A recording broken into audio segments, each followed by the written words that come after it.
untuk mendata penerima bansos tetapi khusus untuk pendukung 02. Ya teman-teman, selamat berjumpa lagi dengan channel ini. Salam sehat dan penuh berkah selalu.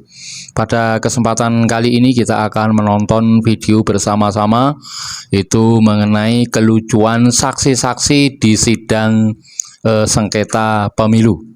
Ya, nanti kita bisa lihat bagaimana para saksi ketika ditanya hakim itu tidak bisa menjelaskan secara gamblang, dan ini menimbulkan kelucuan di dalam sidang tersebut.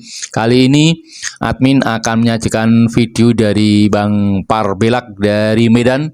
Ini videonya itu sangat lucu sekali tentang dagelan yang ada di sidang sengketa Pilpres di MK. Oke, bagaimana kelucuannya? Yuk kita lihat video berikut ini. Untuk mendata penerima bansos tetapi khusus untuk pendukung 02. Silakan Pak. Siap. Terima kasih Yang Mulia. Nama saya Surya Dharma dari Pekanbaru Riau. Pada tanggal 8 Februari sekitar pukul 16.30 saya ke sekretariat PPS, itu tepatnya di kantor lurah, untuk mengambil dana operasional TPS. Di situ diserahkan formulir pada saya untuk mendata warga yang dikhususkan untuk memilih 02 dan akan diberikan bansos. Itu yang nyuruh di kelurahan siapa? Mendata untuk Lurah. lurah. Ya. Siapa namanya? Namanya nggak bisa saya sebutkan di sini, Pak. Beberapa oknum kepala desa di Kecamatan Kedungdung dan Robatal itu didatangi oleh seorang oknum polisi. Di situ bilang bahwa kalau pingin aman 02 harus menang. Siapa yang ngomong begitu? Oknum polisi, Pak. Dan yang Polisi mana ini? daerah Sampang, Pak. Polsek Sampang atau Polres? Yang jelas itu oknum polisi, Pak. Yang saya dikasih tahu sama oknum kepala desa itu apakah polisi polsek atau polisi polres, saya juga kurang paham. Apa yang dia lakukan? Bilang gini, Pak, kalau pingin aman 02 harus menang. Namanya tahu Bapak? Tidak bisa saya menyebutkan, Pak, mohon maaf. Kalian tonton tadi kan? Itu masih dua contoh soal, yang satu di Pekanbaru, yang satu lagi di Sampang, ya. Jadi di Pekanbaru ditanya, di mana lurahnya? Oh, rahasia ini, Pak. Nanti kalau misalnya dikasih tahu, Pak, ini nanti bisa berbahaya. Hei, ini persidangan semuanya harus terbuka, ya, harus terang benderang. Kalau nggak siap kau buka-bukaan, jangan kau masuk ke persidangan. Kalian kiranya orang bodoh-bodoh itu di dalam ruang sidang itu? Ini pula ada lagi yang fitnah ini. Dibilangnya ada oknum polisi, ya, oknum polisi yang mengatakan bahwasanya negara ini akan aman kalau 02 yang jadi presiden, katanya begitu. Nggak perlu oknum polisi, kami yang bilang, oknum polisi, nggak usah fitnah, kami yang bilang kalau 02 presiden aman. Gitu ditanya, siapa nama oknum polisinya, Pak? Saya, Pak. Nanti Pak takut, Pak, ini mengancam nyawa saya. Enak kali ya di situ ya. Berapa kalian dibayar? Tolong dulu ya untuk tim dari 01. Kalau memang kalian ingin menghadirkan saksi, kalau memang nggak dapat saksi yang sesungguhnya dan harus kalian membawa saksi dusta, tolonglah dulu di briefing dulu sebelum bersandiwara. Itu aja kerja kalian kepada keluarga gak lulus. Inilah narasi-narasi seperti inilah yang betul-betul merusak persidangan, ya. Nggak bisa dijadikan bukti ini. Katanya. Siapa nama lurahnya? Yuliarti. Siapa oknum polisinya? Nggak tahu. Saya takut, Pak, membahayakan nyawa saya. Makanya, iya kan? Coba lanjut dulu ini, agak seru. Teman-teman semuanya, seperti yang Pak Yusril katakan tadi itu, memang kalau kita lihat tadi, kita dengar bersama ya, ahli-ahli yang diajukan itu tidak benar menjelaskan tentang kasusnya. Yang diceritakan juga narasi-narasi juga dan ketidakpuasan terhadap persidangan ini. Jadi sama sekali jauh panggang dari api, ya, jauh panggang dari api. Betul Pak, yang Bapak bilang itu kan jauh panggang dari api. Kayak mana mau masak masakan kalau misalnya jauh api dari panggangan? Karena apa? Betul ya. Cuma narasi aja mereka kembangkan. Narasi itu adalah sesuatu yang hasil ya, sesuatu hasil daripada opini-opini mereka saja itu. Bukan dari bukti dari lapangan. Kita lanjut lagi nih. Saksi fakta yang diajukan itu lebih parah lagi. Salah satu contoh umpamanya tadi ada saksi dari luar negeri bercerita tentang bagaimana sirekap dan sebagainya, tapi ketika kita tanya ada aslinya atau tidak, nggak ada, dia nggak bisa dapatkan. Jadi dari mana kita tahu? Ya dia lihat hanya dari dari screenshot. Nah, bagaimana kita bersidang di pengadilan yang mulia ini membicarakan suatu bukti asal usulnya kita tidak tahu, aslinya tidak ada. Nah, kira-kira begitulah kualitas daripada saksi yang disampaikan. Udah dengar kalian kan? Udah dengar?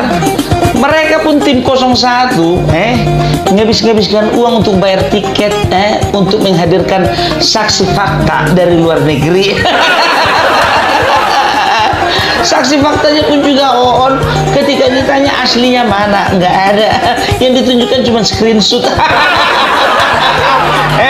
Untung nggak screenshot yang lain-lain yang kau tunjukkan. Siapa kalau screenshot kau sama selingkuhanmu, apa nggak bahaya itu? Udahlah ya. Jadi tolonglah dulu kalian itu kalau menghadirkan saksi, baik itu saksi ahli, saksi hidup, mau saksi yang udah nggak hidup lagi sampai saksi fakta, tolonglah dulu yang agak berkualitas gitu loh. Ini kan memalukan ya. Begitu ditanya masalah sirekap, yang aslinya mana? Kalau memang kau katakan ini salah, ya kan nggak ada. Bro, ada uang palsu karena ada uang versi aslinya. Ada KTP palsu karena ada KTP versi aslinya. Mikir nggak kau? Iya, sekolah di luar negeri. Dari mana kau luar negerinya? Dari mana? Beleset kau. Jadi memang kita tidak merasa susah payah melihat dengan adanya saksi-saksi yang diajukan dan ahli tadi itu, kita yakin sekali bahwa permohonan ini mungkin tidak akan dikabulkan kalau berdasarkan saksi-saksi dan keterangan ahli ini. Itu yang kita sampaikan. Ini Pak Hotman. Kalau saya beda, di awal persidangan ini kuasa hukum 01 mengatakan Hotman akan menangis. Tadi malah saya ketawa-ketawa, lucu semuanya. Lucu ya, karena sepertinya mereka sangat kacau balau dalam membuat saksinya. Yang pertama, mereka selalu mendalilkan peraturan KPU mengenai umur 40 tahun belum dirubah pada saat pendaftaran Gibran.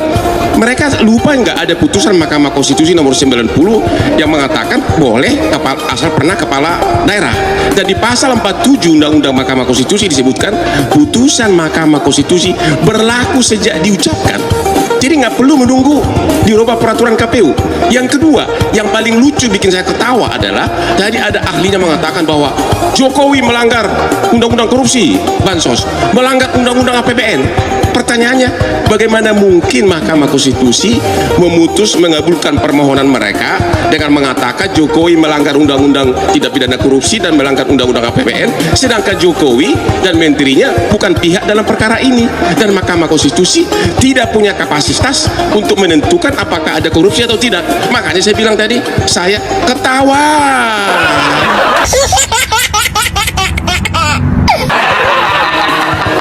Sama bang, aku juga ketawa bang. Kalau udah ngomong Bang Hotman Paris ya. Si Mugi Vitar, itulah dia disampaikan tadi. Apa hubungannya, apa relevansinya Jokowi beserta menterinya dengan sengketa pilpres ini? Anak TK juga udah tahu yang bersengketa sekarang itu 0103 itu melawan KPU, nggak ada urusannya presiden. Kalau goblok itu jangan keterlaluan. Aduh, kok keterlaluan kali. Udahlah ya. Jadi apa lagi?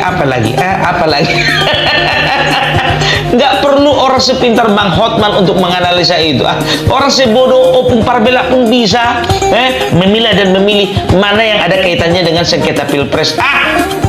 Kali ujungnya ini satu-satu. Jadi udah jelas ya. Dengan aku menampilkan sepenggal-sepenggal video tadi, itu artinya apa? Biar yang ku nyatakan, yang ku beritakan, yang ku sampaikan sama kalian itu bukan berita hoax, ya bukan narasi, tapi bukti. Daripada kalian membangun narasi, tengok dulu sini, lebih bagus kalian tengok dulu nih, mbak sama kakak-kakak yang cantik-cantik ini lagi bagi-bagi takjil. Dari mana orang ini? Teman-teman awak ini dari Siantar ini. Habibie DPD Kota Siantar itu mengadakan acara bagi-bagi takjil. So tanggung, bukan di depan kantor sendiri, di depan kantor wali kota. Jadi untuk kalian ya, daripada kalian demo nggak jelas tujuannya dan juga nggak akan tercapai apa yang kalian cita-citakan, mendingan kalian perbanyak pahala seperti kakak-kakak sama abang-abang ini yang membagi-bagikan takjil. Itu baru namanya umat muslim yang bermanfaat, yang berfaedah gitu loh untuk masyarakat gitu. Masa harus diajar-ajari sih? Oke lah ya, aku cuma menyampaikan hidup Habibie, hidup Horas Bangso Batak. Horas. Ya, itu tadi teman-teman video lucu tentang kesaksian di sengketa Pilpres, di mana saksi kalau ditanya oleh hakim itu jawabnya muter-muter ya. Pertanyaan apa dijawab apa, jadi kelihatannya ini saksi para saksi ini tidak siap, jadi malah menjadi dagelan gitu. Oke, buat teman-teman yang mempunyai pendapat lain silahkan tulis di kolom komentar ya, dan jangan lupa dukung channel ini dengan cara tekan tombol subscribe. Sekian dan terima kasih.